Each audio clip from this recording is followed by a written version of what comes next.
네, 안녕하십니까. 키움증권에서 매일 오전 11시에 우리 시청자분들을 만나 뵙고 있습니다. 맞길래 1부 시작합니다. 저는 이양희입니다. 네, 안녕하십니까. 이승환입니다. 날씨가 다시 엄청 추워졌어요. 아침만 잠깐 춥고 그 오후에 또 이렇게 풀린다라고 합니다. 그러니까 이제 시장도 날씨처럼 되지 않을까라는 생각이 듭니다. 근데 그런 말은 상당히 의미가 없죠. 네, 우리는 아침에 바쁜 사람들이라서. 그렇죠. 이게 빅데이터가 이게 필요해요. 이 날씨와 온도와의 이 주식시장과의 관계, 이 빅데이터 분석이 필요한데 왜 안 해주나 모르겠습니다. 지난주 분명 그랬잖아요. 올해 이번 주에 날씨가 풀려갖고 올라가는 쪽으로 이승원 대표 얘기했는데 아침에 추워서. 이게 틀린 거야. 네. 아니죠. 맞은 거죠. 날씨가 추워서. 날씨가 아침엔 춥고 오후에 풀린다는 얘기죠.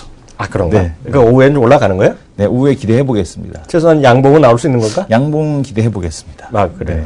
네. 시장은 오늘 큰 재미는 없습니다. 네. 다만 이제 미국 시장이 좀 조정 보였는데요. 미국 시장은 주간 단위는 이제 마이너스가 흘러가지 않았습니까? 네. 미국은 뭐 여러 가지 얘기가 있지만은 딱 하나죠. 결국은 고용 지표도 나쁘지 않았어요. 생각보다 조금 더 신규 고용 일자리 늘어났는데 문제는 이거 있잖아요. 요거. 돈. 네. 돈이 좀 줄어들었어. 주머니에 들어오는 돈이요. 그래서 그게 이제 가장 그 핵심 포인트죠. 그러니까 그 평균 임금에 대한 쪽이 올라야지만 지금 그 가능하다. 그러니까 금리 인상에 대한 쪽이 가능하다라고 했는데 그러지 않았다는 거. 그만큼 이제 경기는 회복이 되는데 그 질적인 흐름이 좋지 않았다라는 걸 대변하는 그런 지표가 아닌가라는 생각이 듭니다. 우리나라는 지금 지난번에 대통령 때도 선거 때도 한번 이슈가 됐지만 얼마죠? 최저임금이? 최저임금이 뭐 5천 몇백 원이나? 5천 몇백 원인가요? 모르겠습니다. 그거 알면은 그거 모르면 내가 이제 잘 모르니까 국회의원 떨어지는 건가? 그렇죠. 저는 그 5,580원이네요. 5,580원. 네. 근데 미국은 이제 그 매년 올리는데요. 이제 보면 이제 너무 큰 걱정하지 말라는 얘기는 있어요. 왜냐면 매년 이제 그 연방 정부도 있고요. 연방 정부에도 있고 주정부가 있습니다. 작년에 연방 정부에서 무슨 8달러로 올린다 뭐 7달러 올린다 얘기 나왔잖아요.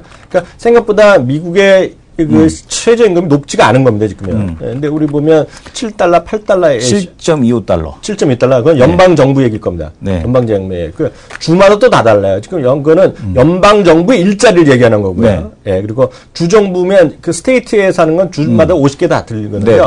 그나마 이번에 그 최저임금은 이번 달만 이슈가 될 가능성이 크다는 얘기예요. 이제 저도 좀 찾아봤더니 25개 주가 인상을 발표했어요. 그렇기 때문에 2월 달에 고용 보고서는 조금 올라갈 가능성이 큽니다. 그렇기 때문에 너무 큰 걱정은 하지 않아도 되는데 여하튼 그런 것 자체가 좀 낮게 나왔어요. 그리고 참고적으로 보면 미국에서 그 주별로 보면 캘리포니아가 좀 비싸요. 주정부가 보면 그래도 10달러가 잘 안 될 겁니다. 그러니까 뭐 어디 표가 나온 적이 있는데 한번 나중에 찾으면 될 텐데요. 그리고 미국 주에서 50개 중에서 제일 주 단위로 최저임금이 높은 주는 워싱턴 스테이트입니다. 근데 워싱턴 스테이트는 왜냐하면 마이크로소프트가 있고요. 그러니까 보잉이 있고, 그래서 이게 이제 좀 잘 돼 있어요. 그리고 이제 또 캐나다랑 붙어 있거든요. 근데 캐나다는 한 11달러 이렇게 높아요. 캐나다보다 임금이 더 셉니다. 그래서 그런 것들이 약간의 차이가 있는지 모르겠지만 여하튼 전반적으로 보면 그런 것들도 상식적으로 이해하시면 될 것 같아요. 그래서 미국의 그 최저임금이 이렇게 높지 않다. 그런데 당마다 다르겠지만 그런 게 있어 보이고요. 말이 나온 김에 유럽 이슈라든가 이런 것들 이번 주에 있을 만한 것 하나만 챙겨 보아야 되겠는데요. 우리 이승원 대표 여러 번 얘기했던 거 14일 날이죠?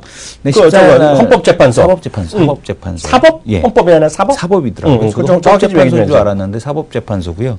그 EU 사법재판소에서 이제 양적 완화와 관련된 국채 매입이 합법 위헌이냐, 합헌이냐 판결을 내려줍니다. 근데 독일 헌법재판소에서는 위헌 판결이 나왔고요. 근데 이제 EU에서 이걸 풀어주게 되면 또 이제 다른 문제가 되기 때문에 이제 그 매수할 수 있다라는 건데 그 국채를 매수할 수 있다라는 건데 중요한 건 뭐냐면 이번 22일에 있을 22 통화정책회의에서 시장의 기대치는 약 1조 유로 정도, 1조 유로 정도면 얼마냐면 1288조 원 규모의 양적 완화를 예상을 했었습니다. 근데 이제 이 규모가 절반 정도에 불과할 거다. 5천억 얘기 나오네. 5천억 유로 얘기가 나오면서 시장이 조금은 흔들리는 모습을 보여줬고요. 지난주 금요일. 그리고 이제 보게 되면은 그리고 이제 그 기준도 정크 등급은 제외될 거다. 이거는 이제 지금 환율인데 잠시 후에 보여드릴 화면이고요. 이 정크 등급은 벌써 화면이 나오고 있는데? 이건 좀 환율 얘기인데 환율은 우리나라 환율은 이제 좀 이따 다시 말씀을 드릴 거고요. 정크 등급인 그리스 키프러스는 일단 제외가 될 가능성이 높겠고 어제 이제 이탈리아 은행 뭐 방카 몬테 레이 파스치 뭐 이런데 그다음에 방코 산탄데르 산탄데르 같은 경우는 과거 이제 스페인 이슈 때도 한번 크게 흔들리는 은행이었어요. 들어본 것 같아. 네, 들어보셨죠. 근데 이런 은행들이 어제 이제 9% 14% 이렇게 금요일날 하락하는 모습을 보여줬습니다. 그만큼 이제 정크 등급에 가까운 BBB 마이너스 이하는 이제 제외된다는 거기 때문에 시장에서 뭐 시장에서 좀 흔들리는 모습을 보여줬다 이렇게 보셔야 될 것 같고요. 특이한 거는 이거죠. 지금 환율이 국내 시장에서 환율이 아주 중요한 점을 오늘 이탈을 하는 그런 모습을 보여주고 있습니다. 그러니까 지금 환율이 지금 그 개파락으로 해서 이탈이 되고 있는데 원화가 약세로 이어지는 것이 아니라 원화 강세. 그러니까 그만큼 시장에서 리스크에 대한 쪽이 리스크가 지금 또 보여줘야 될 때는 또 안 보여주시네요. 리스크에 대한 쪽이 재밌으라고 때문에 재미를 위해서 그런 거지. 네. 지금 리스크에 대한 쪽이 오프가 돼가고 있다. 그러니까 지금 한국 시장에 대한 매수로 들어올 만한 그런 요인들, 외국인들로 하여금 그런 요인들이 좀 작용을 하는 게 아니냐라고 볼 수 있을 것 같고요. 다만 유가가 하락하는 구조, 이 유가가 하락하는 구조에서는 원화가 약세로 갈 이유가 별로 없다라는 거죠. 왜냐하면 최경환 경제부총리 얘기가 경상수지 부분에서 약 300억 달러 정도의 흑자가 예상이 된다. 유가 수준을 고려했을 때. 그러면은 경상수지가 흑자가 가면서 원화가 약세로 가기보다는 강세로 갈 가능성에 대한 쪽이 더 높다는 얘기죠. 경상수지 흑자가 계속해서 늘어나니까. 그러니까. 달러가 계속해서 늘어나니까. 그래서 지금 상황에서 어쨌든 유가 하락에 대한 쪽은 원화에 대한 강세 요인이 된다라고 보셔도 될 것 같고요. 최근에 이제 수출주들이 그렇게 좀 약하고 이런 환율에 대한 쪽에서 덜 민감한 그리고 유가에 덜 민감한 이런 매크로 변수에 덜 민감한 오늘 뭐 게임이라든가 제약 바이오가 올라오는 이유가 이런 데 기인을 한다라고 보셔야 될 것 같습니다. 네, 상대적으로 보면 그 우리 원화 강세 가는 건 좋은데 또 엔화는 지금 여전히 119엔 이렇게 가고 있잖아요. 그래서 여전히 그런 것들은 동전의 양면이기 때문에 그런 것들은 여전히 우리가 시청자분이 유의해서 좀 보셔야 될 것 같고 중국 얘기까지만 하고 다른 얘기죠. 중국 같은 경우도 지금 마찬가지인데요. 중국 지금 보게 되면은 지준율 인하에 대한 얘기가 나오고 있습니다. 지준율 인하에 대한 얘기가 나오고 있는데 그 이유는 뭐냐면 중국의 이제 소비자 물가 지수가 지금 1.65% 정도 연간 기준으로 해서 이제 상승한 것으로 나왔고요. 12월 전년 동월 대비해서 그리고 이제 보통 그 페드 같은 경우도 2% 정도 물가 상승률을 예상을 하고 있는데 이 PPI 생산자 물가지수가 지금 12월 생산자 물가지수가 전년 동월 대비해서 3.3% 하락한 것으로 나왔습니다.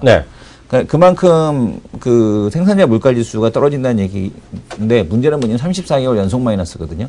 PPI는 결국에는 CPI에 대한 쪽으로 반영이 되게 되지 않습니까? 궁극적으로 그렇게 되겠죠? 그래서 지금 이제 이런 흐름 때문에 아무래도 중국에서의 경기 부양에 대한 쪽이 나오지 않겠느냐. 이런 기대감, 이런 것들이 지금 시장에서 작용을 하고 있고 어제 금요일 날 이제 중국 시장 같은 경우도 금융주 위주에 대한 상승. 물론 중국 시장 같은 경우는 금요일 날도 빠졌나요? 금요일 날도 이제 하락에 대한 한 걸로 알고 있는데 그럼에도 불구하고 금융주들이 상승한 거는 지준율 인하에 대한 기대감 이런 것들이 시장에서 좀 작용을 했다라고 보셔야 될 것 같습니다. 맞습니다.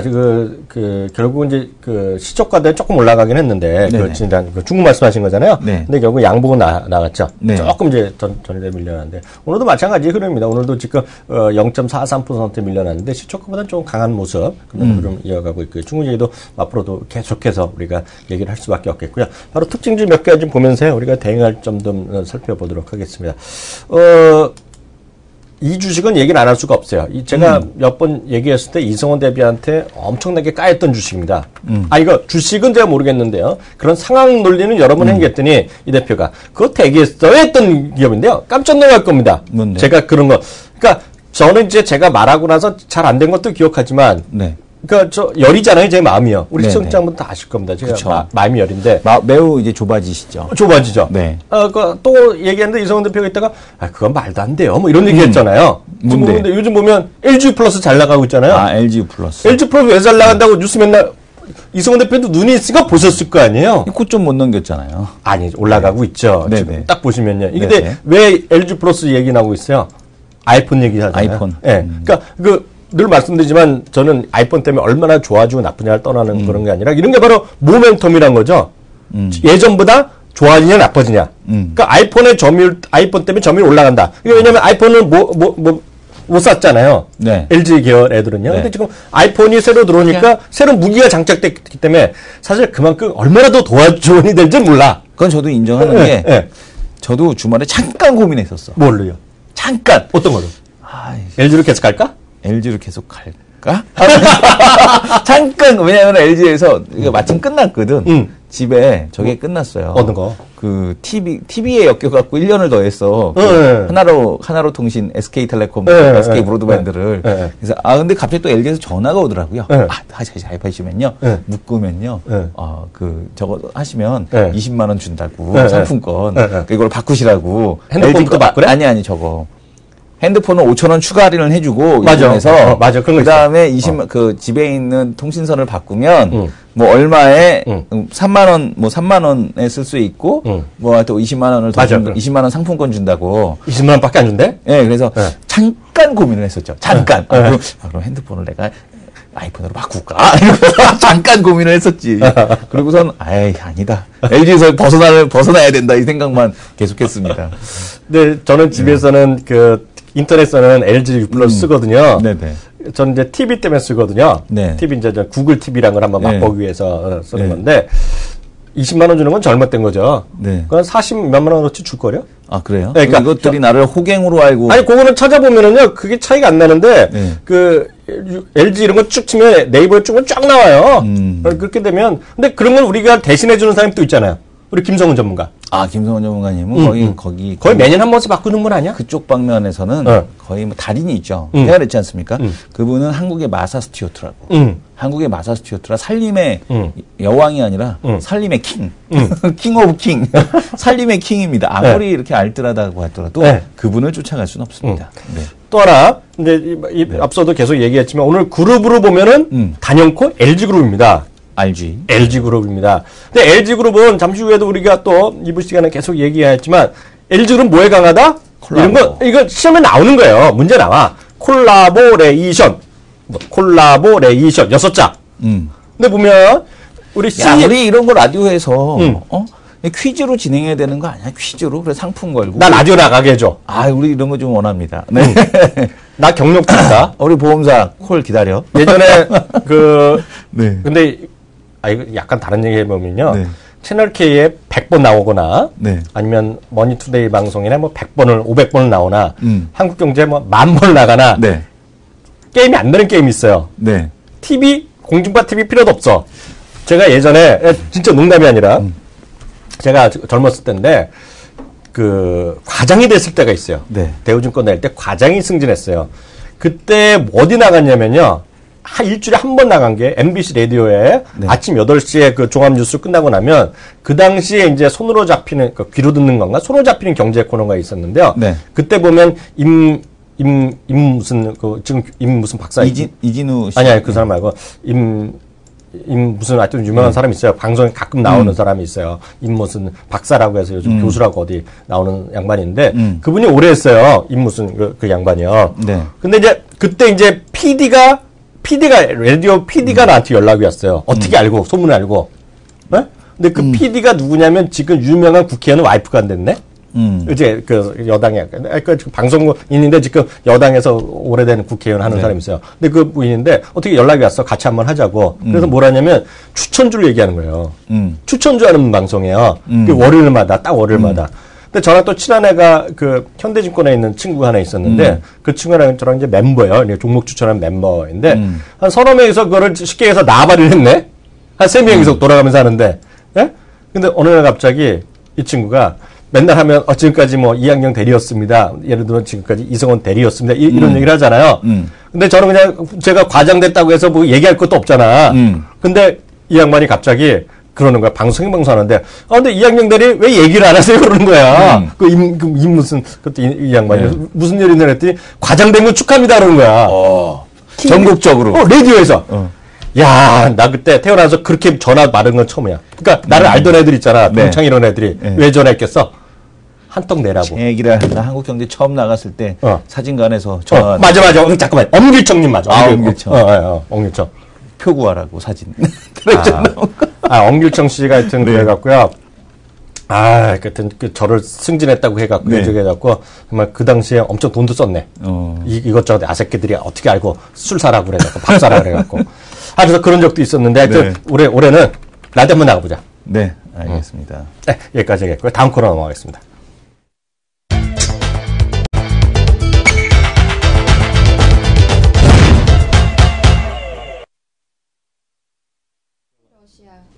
네, 다음 코너입니다. 매주 월요일날 이분을 안 만나보면 일주일이 지나가지가 않는다. 네네. 난 솔직히 매일 보긴 봐요. 네. 그렇지만 이런 얘기가 신뢰가 될지 모르겠지만 방송에서 이렇게 예쁜 여자 내가 본 적이 별로 없어요. 네, 그 정도로 정말 키움증권의 미모를 담당하는 바로 그분입니다. 여기가 좀 안 좋아. 왜요? 왜냐면은 이게 조명이 약해서 아쉬워. 그렇죠. 더 예뻐질 수 있는데 그래갖고 저희 방송국에도 나왔었거든요. 조명이 네, 그때 내가 밤에 보고 깜짝 놀랐잖아. 한 5분의 1 수준밖에 안 되는 것 같아요. 그러니까. 네, 그래서 더 예쁘게 나올 수 있는데 좀 아쉽긴 합니다. 그래서 실물 보는 거 우리 또 만족해야죠. 네. 네, 소개 좀 해주세요. 네, 누굴까요? 김유나 앵커입니다. 네, 안녕하세요. 네, 안녕하십니까? 안녕하세요. 저를 놀리는 게 아닌가라는 생각이 이제는 들어요. 너무 칭찬을 많이 해주셔가지고. 본인도 알거든요. 아니에요. 이게 이쁘다 이쁘다 여러 번 들으니까 네. 아 놀리는 건가? 일부러 그러시는 건가? 네, 이런 생각이 들어요 이제는. 네. 아니에요?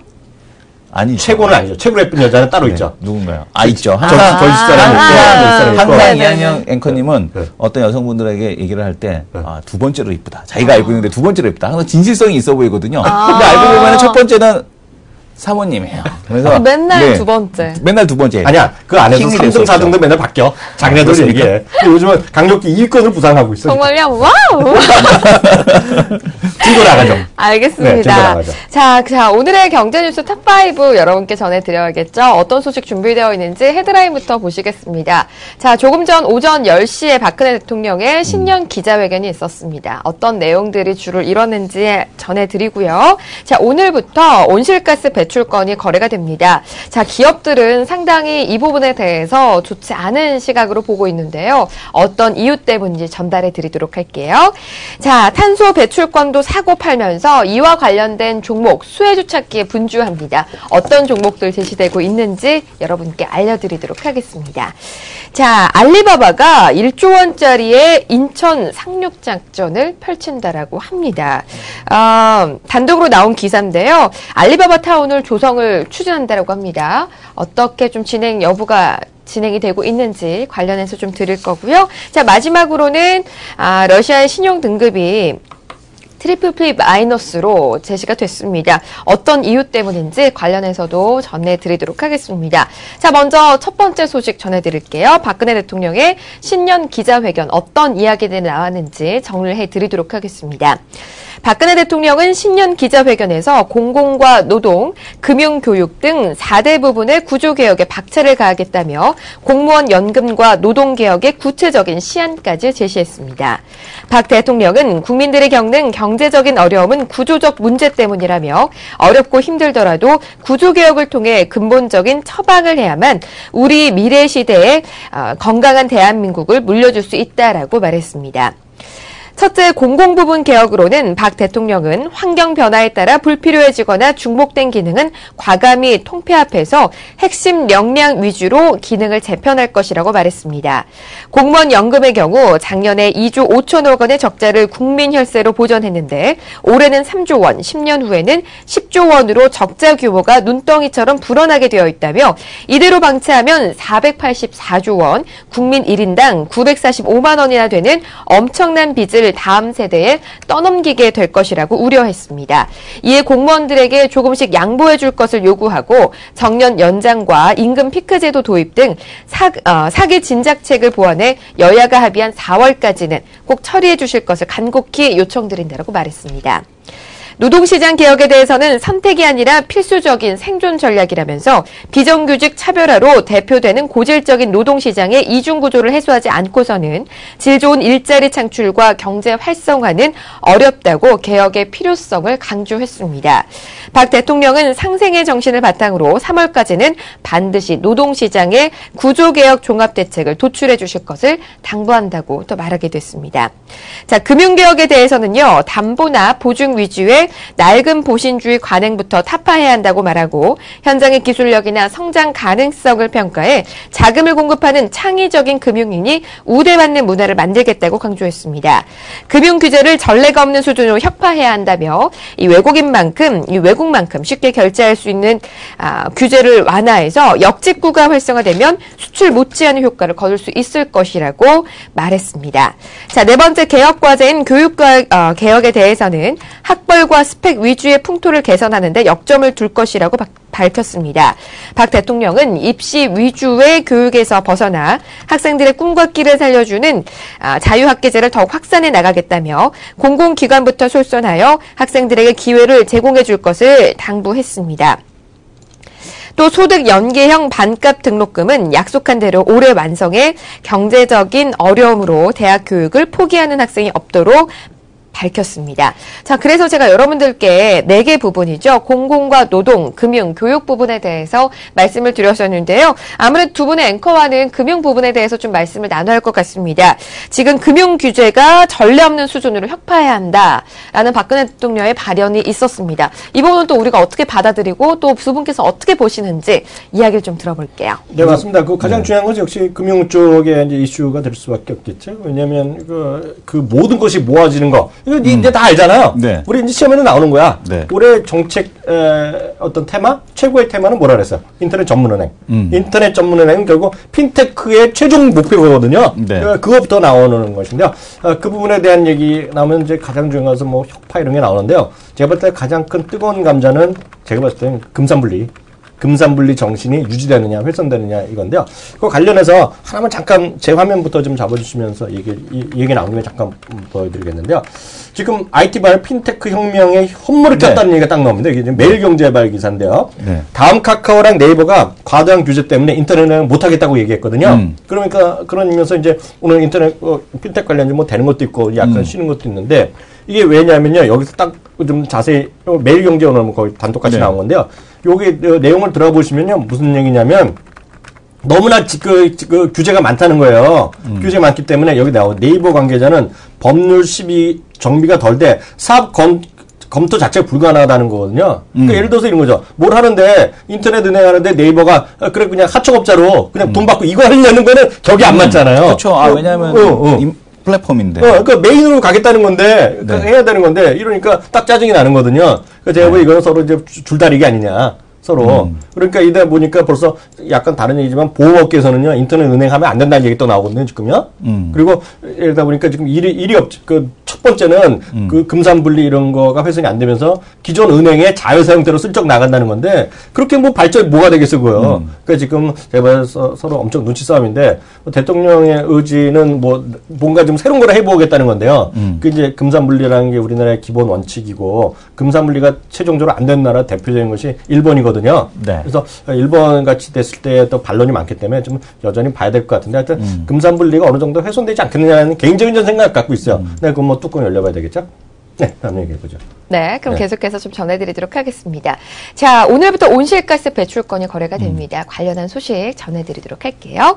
자, 온실가스 배출권 거래 시장이 문을 엽니다. 산업계는 이번 제도 시행으로 향후 3년간 기업들의 부담이 최소 12조 7천억 원 정도 늘어난다며 이 환경부를 상대로 이의 신청과 더불어서 집단으로 행정소송을 제기하는 등 강력 반발하고 있습니다.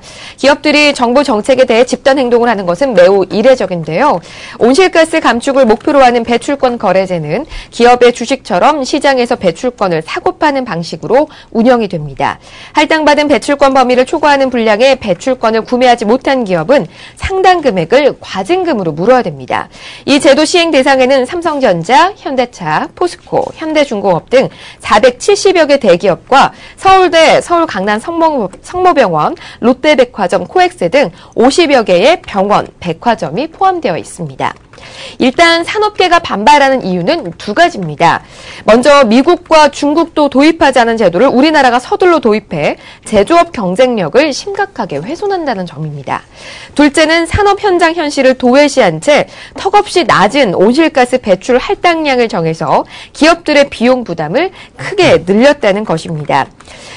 이와 관련해서 업계에서는 투자를 가로막는 세금 폭탄이다라고 이야기를 제시하고 있는데요.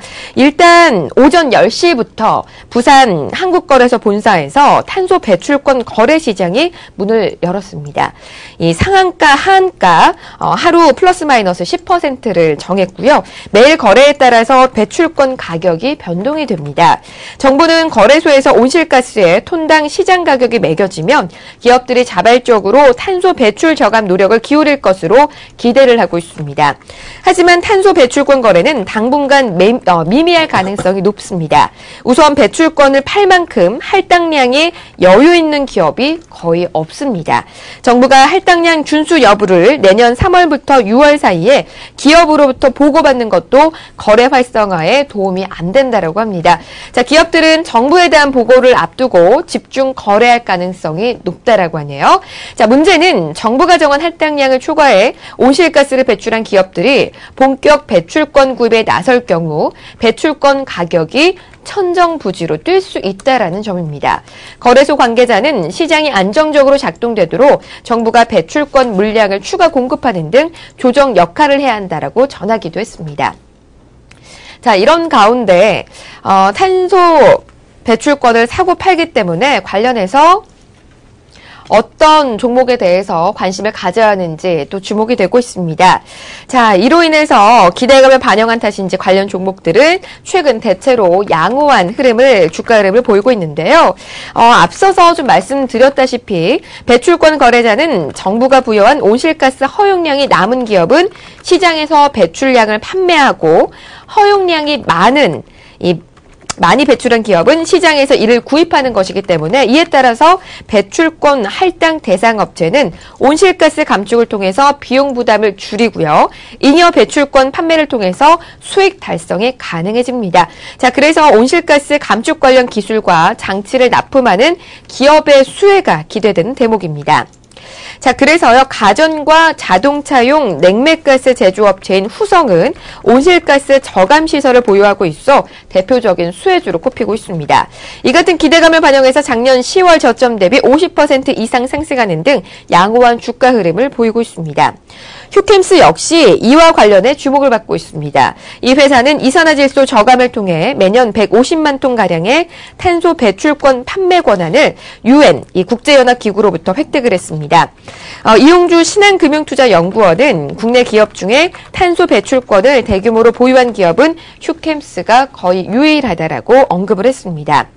또 반도체 공정 유해 폐가스 처리 시스템을 개발한 에코프로와 이산화탄소가 대기로 배출되기 전에 포집 분리한 뒤 압축 수송해서 저장 활용하는 기술을 확보하고 있는 KC 코트렐이 이와 관련해서 또 주목을 받고 있습니다. 자, 박선현 하나대투증권 연구원은 2015년 배출권 거래제 시행 등 온실가스 배출 감축을 위한 움직임이 본격화되고 있다며 이와 관련한 새로운 기회에 주목할 필요가 있다라고 말을 했습니다. 자, 그럼 이어서요, 알리바바가 1조 원짜리의 알리바바 타운을 조성을 추진하고 있다라는 소식부터 또 소식을 전해드리도록 하겠습니다. 중국 정보통신기술 업계의 공룡 알리바바 그룹이 인천에 약 30만 평 규모의 알리바바 타운을 조성 추진 중인 것으로 확인이 됐습니다. 투자 금액만 1조 원이 달하는 대형 프로젝트라고 하는데요. 이 ICT 업계는 온라인 쇼핑을 비롯해서 20여 개 사업을 벌이는 ICT 공룡 알리바바가 인천에 상륙할 경우 국내 업계에 미칠 파장에 대해서 촉각을 곤두세우고 있습니다.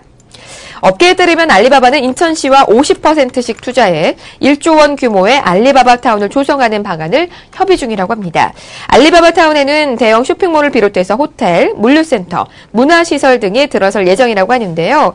유정복 인천시장이 협상을 직접 진두지휘하고 있으며 후보지로는 영종도가 거론되는 것으로 알려졌습니다.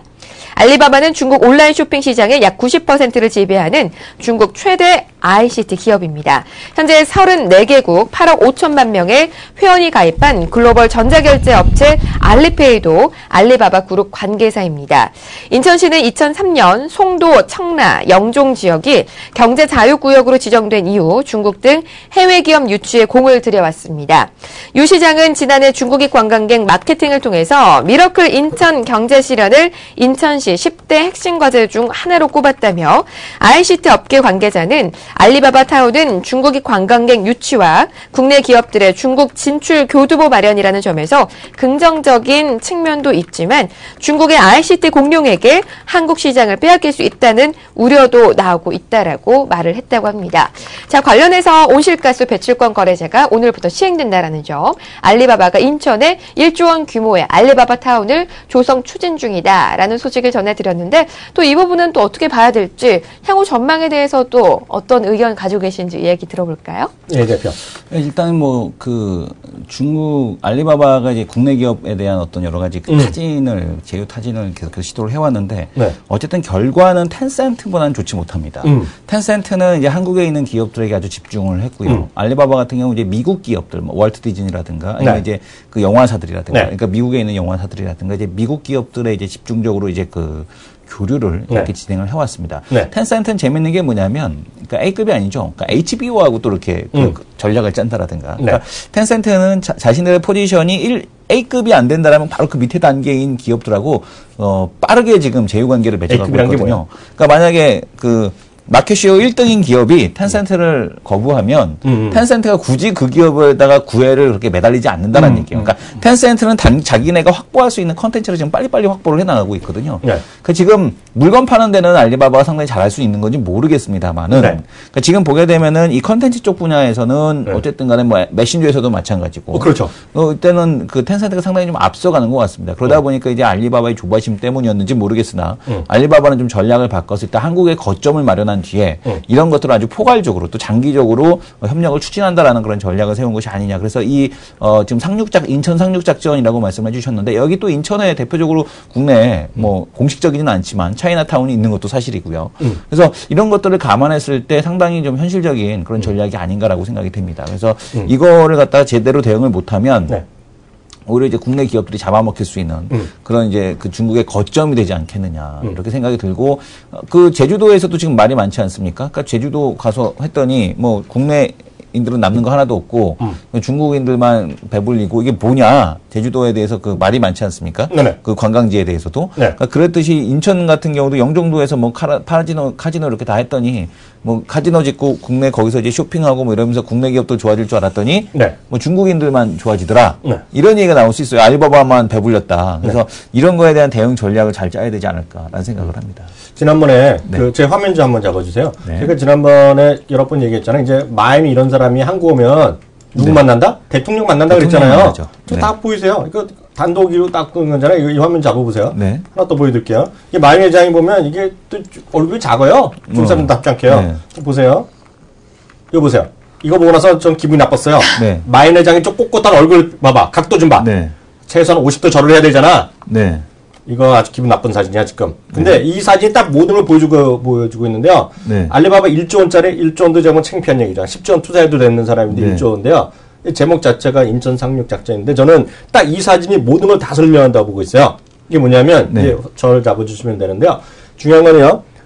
알리바바가 대통령을 만난 거거든요. 그래서 대통령이 하고 이제 뭐 단독으로 뭐 기사가 나왔는데 문제는 알리바바에서 얘기하는 것들이 알리바바가 대통령한테 뭘 얘기했겠어요? 뻔한 거거든요. 결제가 좀 편하게 달라. 아, 이거 좀 문제가 있네. 금융이나 이런 것들을 쉽게, 뭐 이런 거거든요. 네. 제가 봤을 때는 그런 걸 떠나서 해서라도 우리나라의 그 인터넷 전문행, 핀테크 있죠? 네. 엄청 또 빨라질 가능성이 분명히 있다고 보고 있어요. 네, 뭐, 기분 나쁜 게 뭐예요? 아니. 알리바바 상장일이 언제죠? 작년 10월이나 그랬죠. 그죠. 지금 보게 되면 알리바바 근데 그때 10월 달에 대통령 만날 때는 이렇게 고개를 숙였네. 마인 회장이 먼저. 근데 지금은 또 이제 고개를 빳빳하게 들었네. 그러니까 사진 보니까 예전에 작년에 왔을 때는 아유 안녕하십니까 이랬던 분이 이제는 돈 좀 벌었다 이거야. 아 이거 별로 안 좋은데. 제가 특정 네. 기업을 얘기할 수는 없지만은요. 네. 그 당시에 상장 시점에 우리나라에 말을만 하면 다 아는 사람이 만나러 갔거든요. 네 알고 있습니다. 못 만났어. 네. 전화만 해갖고 이 양반이 뭐 만나를 했는지 안 했는지 모르겠지만 네. 우리나라에서 엄청 높은 사람이야 가면 나 정도는 만날 수 있을 줄 알았는데 전화로만 만났어. 네. 이 양반은 뉴욕에 있었거든요. 네. 그래서 전화만 했고 다음에 한번 보자 했는데 그만큼 네. 마인이라는 사람이 정말 대단한 사람이라는 거는 우리가 인정할 수밖에 없을 것 같습니다. 네, 오늘 여기까지 하겠습니다. 김윤아 앵커님 감사합니다. 감사합니다. 그 사진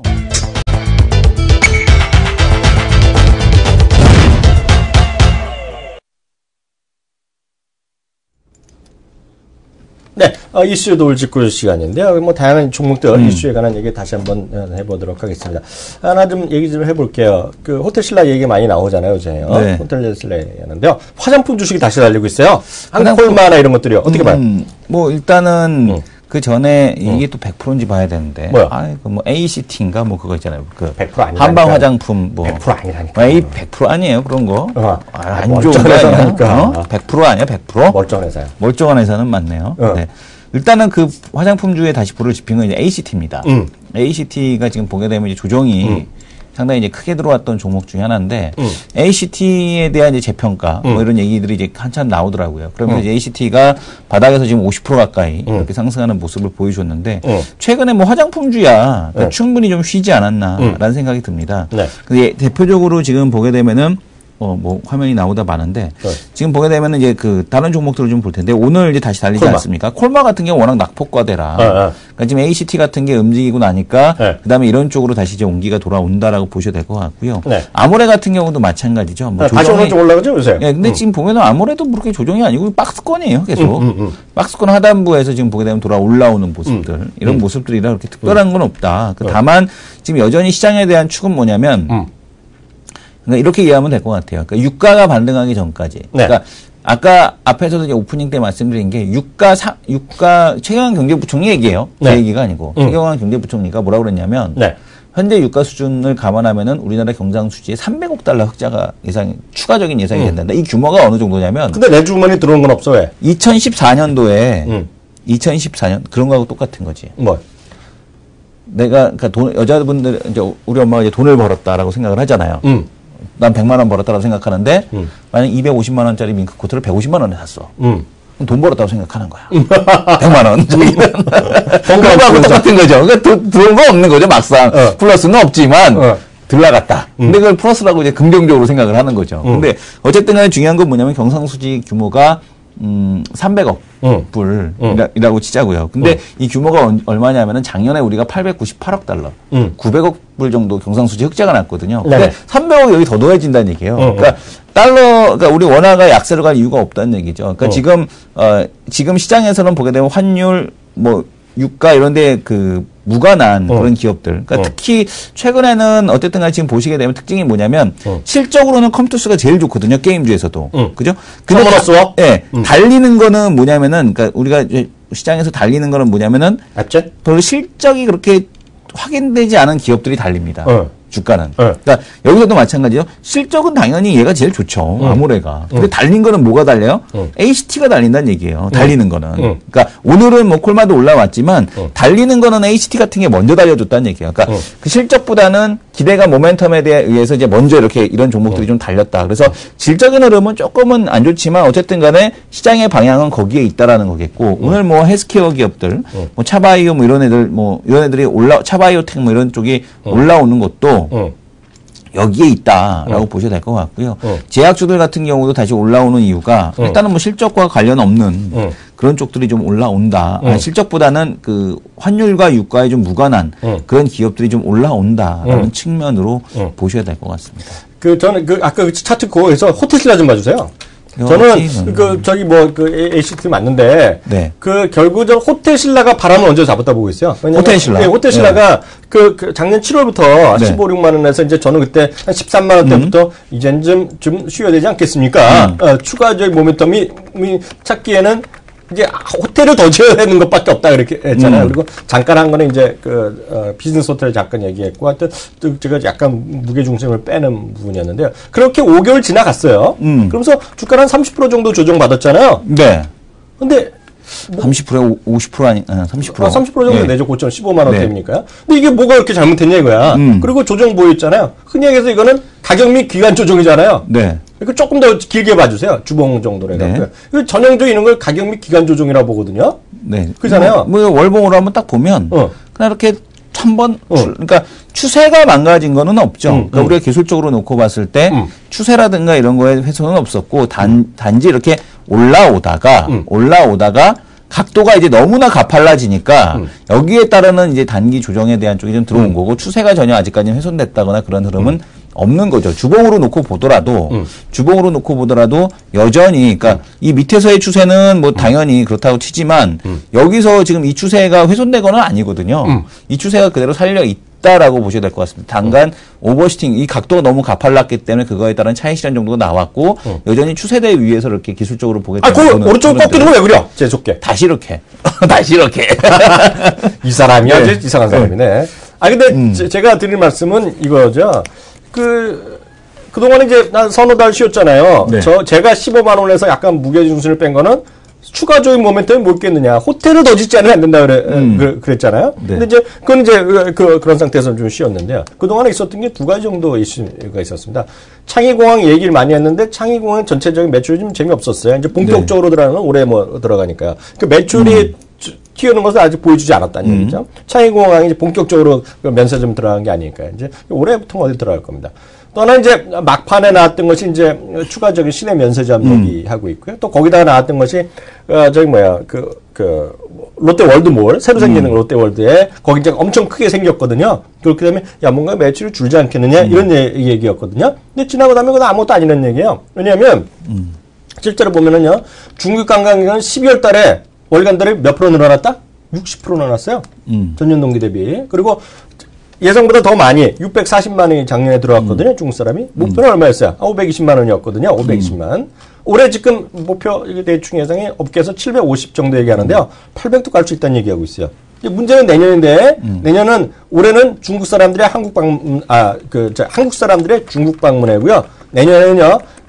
중국 사람들이 한국 방문회네요. 내년에 얘기하지 1,000만 가겠다는 거거든요. 내년에요. 그래서 제가 봤을 때 계속 살아있는 재료인데 주가는 조정받았기 때문에 될 타임이라는 생각 갖고 있고요. 거기다 이제 플러스 알파는 아무래도 마찬가지 다 쉬었다는 거 그동안 충분히 조정받았다는 거. 그리고 그 실적이나 이런 것들이 중국 내부의 소비 확대. 그러니까 요 컷뿐만 아니라 중국 내부적인 사람들의 소비 확대. 이런 건 막 시작하기 나름에 시작하는 정도다는 얘기죠. 그래서 저는 화장품 주식이 한 4, 5개월 동안 쉬었는데요. 4, 5개월 쉬었는데 그 중국의 소비 모멘텀이 죽은 게 아니다. 다시 살아나고 있고 저는 ACT도 말이 됐지만 그보다는 큰 형인 아모레퍼시픽이 보여주고 있다. 그래서 저는 그런 쪽 여전히 한국 콜마가 됐건 또 뭐죠? 제가 좋아하는 거? 코스맥스. 네, 이런 것들. 제가 뭐 요새 본 적은 없지만 그런 것들이 다시 달릴 찬스가 있다. 그래서 저는 그냥 감히 얘기하자면 아모레퍼시픽 작년의 상승 흐름 정도 길게 나올 가능성을 배제할 수 없다. 이 정도를 다시 한번 말씀드리겠습니다. 다음 코너 넘어가겠습니다.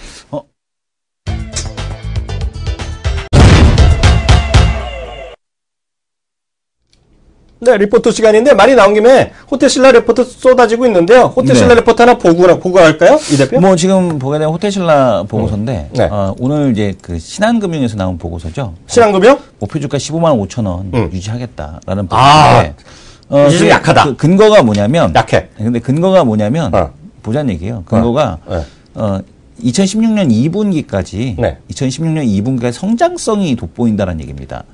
그러니까 창의공항 마카오에 쭉 해서 매출이 80% 늘 거다. 매출이 80%. 면세점 매출이 80% 늘 거고 영업이익은 120%가 올라갈 거다라는 얘기입니다. 시가총액이 4조 원에서 8조 원까지 가능해 보인다. 이 얘기를 하고 싶은 거지. 따블라 이거. 거기 마카오에 들어가니 마카오는 아닌 거다. 네네. 마카오는 쓸 필요가 없어. 네, 이거는 이제 그 의미가 없지만 어쨌든 4조 원에서 8조 원까지 가능해 보인다라는 얘기. 그러니까 얘기하고 싶은 거는 여기 싸다라는 거죠. 싸다라는 얘기를 하고 싶은 겁니다. 그래서 지금 보게 되면 이제 그 실적이 이제 본격적으로 늘어나는 올해 이제 이 매출이 본격적으로 늘어나는 해기 때문에 이거에 대한 것이 주가에 좀 반영돼야 되는 거 아니냐라는 얘기를 지금 신한금융에서 하고 있는 겁니다. 네. 자기는 어떻게 봐? 그래서 시장이 갈 데가 없어요. 근데 상반기까지는 일단 이쪽이 다시 올라가도 할 말이 없다는 얘기죠. 왜냐하면 유가가 이렇게 반등을 세게 해주지 않는 이상은 그러니까 유가가 반등을 해주지 만약에 유가가 전지현 이코노미스트가 얘기했잖아요. 그러니까 경기가 회복된다라는 어떤 그런 시그널이 나오기 전까지는 이런 고성장주들에 대한 쪽의 베팅이 계속해서 이루어질 수밖에 없다라는 얘기죠. 그래서 근데 지금 어제도 얘기했죠. 찰스 에반스 총재가 얘기했듯이 임금이 속도가 회복되지 않는다라는 것은 실망스러운 일이다. 2016년도까지 금리 인상을 인내해야 될 필요가 있다. 페드가 이런 얘기를 하지 않습니까? 네. 이건 뭐냐면 그러면은 경기 회복에 대한 속도가 늦다는 얘기거든요. 네. 그러니까 그 얘기는 결국에는 고성장주 주식에 대한 논리들 이런 것들을 좀 뒷받침해 주지 않겠느냐 이렇게 생각을 하고 있습니다. 저는 오늘 레포트 읽어보겠습니다. 네. 그거 한번 찾아주세요. 현대위아. 현대위아. 미래에셋에서 나온 현대위아인데요. 네. 지금 너무 말랑말랑한 걸 위주로 했는데요. 좀 네. 큼지막한 거 한번 보겠습니다. 요즘 보면 그 현대차가 이제 조금 좀 달리다가 오늘 또 좀 쉬고 있잖아요. 지난주에 좀 회복세 하다가 쉬고 있는데요.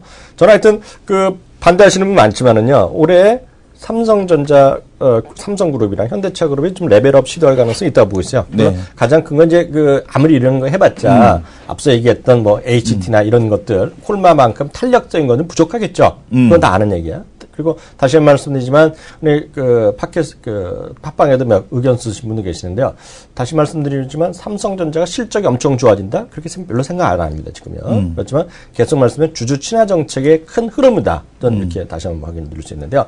그럼 좋다 이거죠. 현대차에서 주주 친화 정책, 그에 대한 것은 뭐부터 시작됐느냐 하면요. 현대차가 이제 9월달에, 10월달에 핫이슈, 신뢰감 떨어진 것은 10조 투자였잖아요. 네. 10조 투자하고 거기다가 또 건물 지르면 또 수십조가 또 들어갈 수가 있잖아요. 네. 그 많은 돈을 누가 내느냐? 현대차, 기아차, 현대모비스가 일단 낸다는 거. 네. 그건 이제 돈을 부지 매입에 세 군데가 내기로 했으니까 네. 거기서 일단 큰 틀에서 하나 보셔야 될 것 같고요. 그 다음에 이제 이러다 보니까 주가가 떨어지다 보니까 이제는 현대차가 그리고 악재가 또 하나는 것이 뻥연비가 결국 확정됐어요. 그러니까 정몽구 회장이 작년 11월인가 이제 본격적으로 2020년까지 연비 뭐 20%, 30% 개선 얘기했잖아요.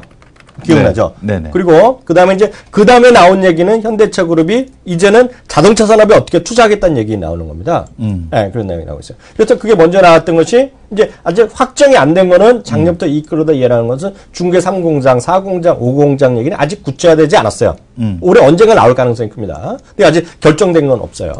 중국 공장이요? 결정됐습니다. 4공장, 5공장 확정됐어? 언제? 확정됐어요, 연말에. 그랬어? 연말에 확정이 돼서. 나 없을 때? 예, 없을 때 확정이 돼서. 좋은 얘기네. 4공장, 5공장 전부 다 확정해서 동시에 들어가는 걸로. 오케이, 그것도 좋은 얘기야. 네. 그리고 멕시코 공장. 네. 멕시코 공장은 지난번에 한번 보여드렸다시피 지금 전 세계 메이커들이 멕시코로 가고 있어요. 그것은 우리나라가 아니라 나프타, 워낙에 있었던 그 나프타 때문에 그런 거예요. 자기네들 때문에.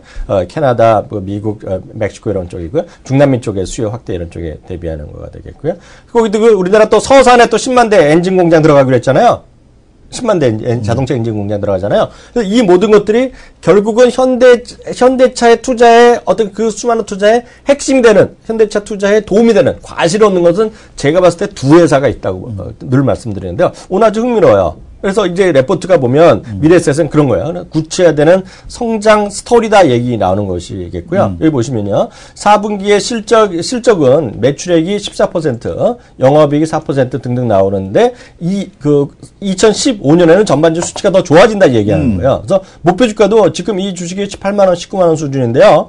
27만 원까지 여전히 유지하고 있다는 얘기를 하고 있어요. 예, 유지하고 있는데요. 문제는 보면 이거 약간 다른 얘기 드리면 오늘 보면 주초잖아요. 그러니까 증권사에서 얘기 나오는데 현대차가 좋아 보이더라도 현대차를 추천하기 직접 쉽지 않아. 그러니까 NH인가가 오늘 주간 추천하는데요. 두 주식을 같이 했어.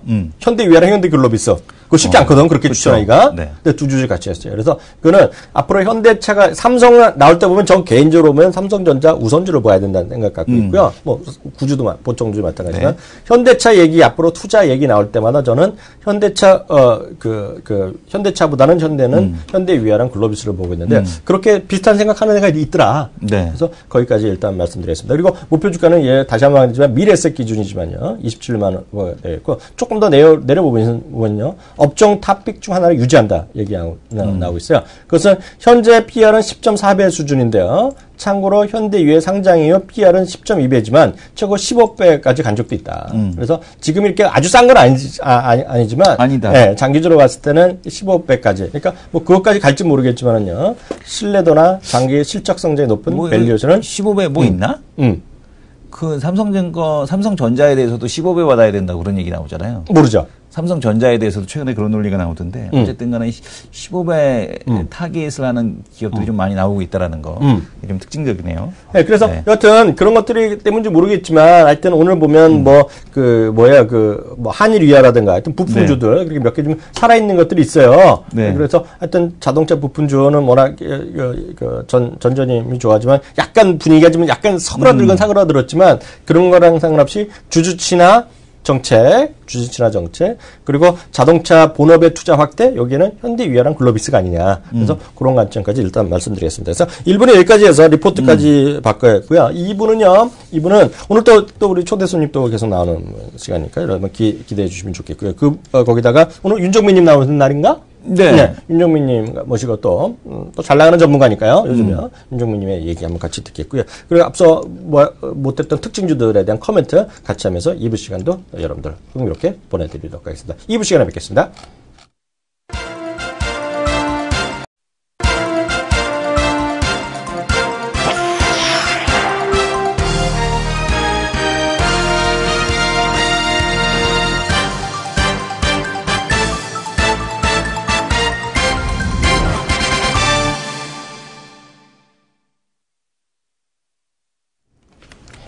네. 마켓 11, 2부 시작하겠습니다. 1부 시간 대비 2부 시간이 조금 낮은 건가? 코스닥은 플러스로 돌아서고 있고요. 날씨가 분명히 풀린다라고 말씀드렸죠. 그러니까 좀 맞는 것 같아. 네. 근데 그 와중에서 제일 강한 쪽은 앞선 이제 업종으로 보면 저거 얘기했잖아. 게임. 화장품. 화장품 얘기했는데요. 게임이라는 얘기했는데요. 그룹으로 보면, 종목으로 보면 앞서 얘기했지만 LG 플러스 잠깐 얘기했지만은요. 네. 역시 LG그룹이야. LG그룹. 좀 봐주세요. LG그룹 전반적으로 LG전자 1%, LG디스플레이 1.85%, LG이노텍이 최근에 가장 핫하죠. 그러니까 멘츠와 콜라보 발표 이후에 가장 그 좋은 모습을 보여주고 있습니다. LG이노텍 같은 경우는 지금 보시게 되면은 최근에 아주 센 모습인데요. 물론 이제 그 일간 등락폭은 되게 심하게 나타납니다. 근데 이제 200일선 이동평균선 근처까지 지금 상승을 해 있는 모습인데, 분명히 최근에 이제 외국인도 이제 매수에 대한 쪽을 가담하고 있다라는 거. LG노텍의 주가 하락에는 외국인 매도가 있었거든요. 네. 근데 최근에 외국인에 대한 매수가 이렇게 반전되는 모습이 주가에 대한 상승세를 좀 뒷받침하고 있습니다. 이제 앞서 잠깐 얘기했지만요. 네. 이분 이거 좀 생각하셔야 돼요. 우리 지난번에 6일부터 9일까지, 6일부터 9일까지 라스베가스에서 열린 CS 얘기했잖아요. 네. 그때도 콜라보레이션이었단 말이죠. 그때는 또 뭐였어요? 4명의 주요 연사 중에 2명이 벤츠랑 포드였잖아요. 그래서 왔는데요. 이번에 또 오늘 밤부터 뭐가 열려요? 오늘 밤부터 뭐가 열립니까? 디트로이트에서. 라스베가스. 디트로이트에서 자동차 모터쇼가 열리죠. 그거 제가 하나 잡아놓은 그 기사 한번 보여드리겠는데요. 기사 한번, 오늘 매일경제 나온 기사 한번 봐드리겠습니다. 네. 디트로이트 모터쇼가 10일부터, 모터쇼는 왜 이렇게 길어? 거의 열흘이나 해요. 25일까지 하는데요. 요번에도 또 이슈는 그거예요. 콜라보래요. 콜라보고 요번에 또 삼성도 마찬가지. 이 화면 좀 보여주면 뉴스 한번 보여주세요. 삼성전자도 마찬가지. L전자도 마찬가지. 이제 서로 다 여기 뭐라 써 있어? IoT 협력. IoT. 그 IoT가 사물 인터넷으로 표현하고 뭐가 마찬가지인데요. 그것은 결국 마찬가지예요. 보세요. 잘 한번 생각해 보세요. 삼성, LG, 소니 다 마찬가지야. 애플, 구글 다 마찬가지인데요. 결국은 그 통합하는 그런 개념. 이제 우리 시청자분들 딴 거 몰라도 다 그 기억나. 사물 인터넷은 가정당 평균 몇 개까지 엮인다? 500개. 그냥 답이 나와 있는 거야. 그렇게 되면 자동차도 마찬가지로 다 엮이는 그런 시대가 되는 건데요. 그런 관점에서 LG그룹의 이번에 어떤 그 부분의 역할에도 돼야 된다고 보고 있고요. 또 하나가 지난 주말에 지난 이제 CS 얘기하는데 이번에도 또 그런 얘기가 또 계속 나올 텐데요. 일단 전기차 분야에 지금 가장 앞서 있는 놈은 누가 뭐래도 테슬라잖아요. 네. 테슬라고요. 또 하나 이제 대형 회사 중에서는 이제 큰 회사 중에 BMW가 들어가 있는데요. 한 2년 전인가요? 처음에 이제 GM에서 볼트인데 어떻게 쓰는 뭔지냐면 VOLT야. 네. VOLT에다가 박살났어요. 75km 갔잖아. 75km. 그러니까 그 볼트가 났었잖아요. 박살 났었잖아요. 그때도 보면 이제 배터리가 LG화학이었는데요. 네. 이러면 이제 GM이 이래서는 안 되겠다 한 거거든요. 왜냐하면 이러다 보니까 자꾸 보니까 장기 자동차면 테슬라는 이미지가 굳어진 거야. 그리고 염력이 차이 나는데 시가총액 절반밖에 차이 안 나잖아. 지금 그러니까 GM에서 이제 아니다. 그러면서 300km 이상 가는 거, 300km 이상 가면서 가격은 3천만 원대 뭐 이런 얘기 하잖아요. 지금 이게 2015년 볼트 모델인데요. 지금 이거는 꽝된 거고. 그렇죠. 이게 꽝된 건데 26,000불. 전 세계적으로 7만 5천 대밖에 안 팔렸을 거야. 네네. 그래서 이게 보면 이제 25,000불, 3만 불 해갖고요. 300km 가는 거를 이제 2017년에 내겠다는 거예요. 그러니까 아직 멀었는데 이런 것들 보면 또 누구랑 거기 배터리 한다? 이것도 LG화학이야. 네. 그래서 저는 하여튼 LG그룹이 물론 이게 그 숫자로 보여주는 거다? 아니다. 보여주지는 않죠, 아직이요. 그렇지만 지금 올해 연초 들어서 가장 강한 거는 뭐 IoT 이런 것도 있죠. 사물인터넷. 모바일 게임 하나 있죠. 예, 그리고 뭐 화장품은 잠깐 뭐 워낙 상대적으로 작은 개념인데, 그러고 보면 LG그룹이 가장 강한 흐름을 보이고 있는데, 그거는 역시 뭐다? 콜라보다. 콜라보다. 그래서 그런 뉴스가 계속 보세요. 이게 보면 오늘부터 시작해서, 오늘 밤부터 시작해서 열흘 12일 동안 하거든요. 그러니까 자동차가 무언가를 앞으로 콜라보레이션, 사문에 뜨는 계속 많은 가능성이 크겠고요. 또 하나, LG그룹이랑 상관없이 보면 오늘 이제 대통령께서 연도 기자회견 했잖아요. 했잖아요. 그러면 그 다음에 보면 각종 모임에 가십니다. 작년에 보면 보면 이제 그 지난주에 했던 거가 예술인과의 모임이 있었을 거예요. 네. 예술인들. 그래갖고 이제 뭐 일부에서는 그것 때문에 뭐 YG다 이런 얘기 하거든요. 그런 얘기 있고 보면요. 뭐 벤처인들도 모일 거고요. 그리고 뭐 그 신년 경제인들 뭐 인사 이런 거 가잖아요. 그런 것들이기 때문에 무역인들도 만나고, 그래서 그런 것들의 이슈가 계속 살아있을 겁니다. 그래서 그런 쪽에 참고해서 한번 우리 시청자분들도 좀 여러 가지 관점에서 눈을 뜨고 좀 보셔야 될 것 같고요. 오늘 보시면 벌써 또 손님 오셨네요. 네. 네, 이분 모시고 얘기하면서 우리 못다한 얘기 계속 하겠습니다.